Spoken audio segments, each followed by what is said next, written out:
Hello and welcome to 5-Minute Math. Today we are looking at the Algebra 1 concept of attributes of quadratic function graphs.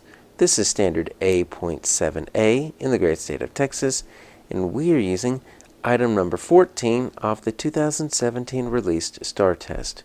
If you haven't done so already, please go ahead and take a moment to pause the video, work this problem out on your own, unpause it, and we will look at our answers together.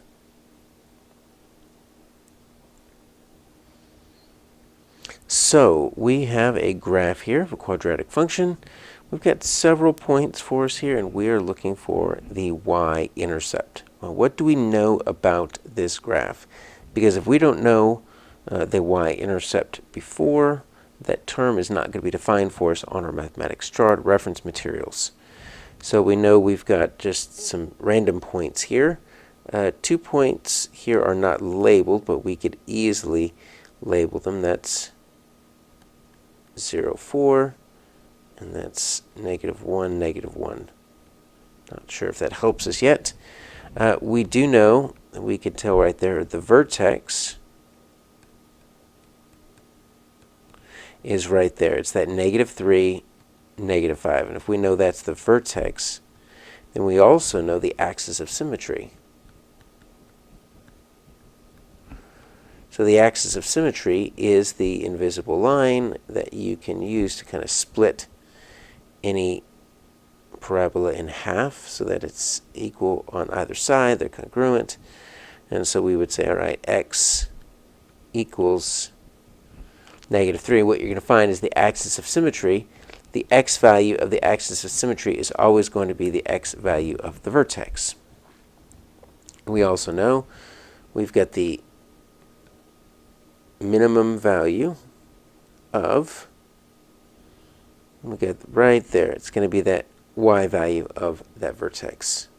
So the minimum value of the parabola equals -5. Now it's a minimum value because it's an upward facing parabola. If it were a downward-facing parabola, then it'd end up being a max value, because that would be the highest value it could be. But none of those help us, so let's get into our intercepts. So usually parabolas have two different x-intercepts, unless it's shifted really high or really low, and then it's got usually just one x-intercept. And that's, and one y-intercept is what I meant. And that's what we're looking for, that y-intercept. And so what do we know about the x-intercepts? Well, the x-intercepts are where it intercepts the x-axis. And we don't have integers here, so we wouldn't know unless we found the standard form of this equation. We'd have to do a whole bunch of work. We could find the vertex form, right? And then we could multiply that out into standard form. All right, so we can do y equals a x minus h squared plus k. We could do that because we know that h and k are the x and y coordinate of the vertex. We can plug in an x and y to find the a.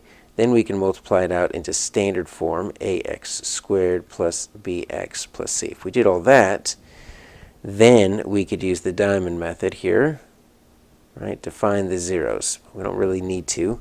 We just know that they're decimals or they're fractions. We're looking for the y-intercept. Okay, so where does the parabola cross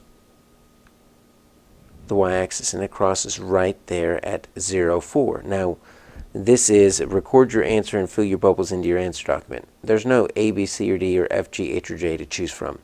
When we're talking about the y-intercept, typically we're actually just going to refer to the y value because we know that the x value is 0.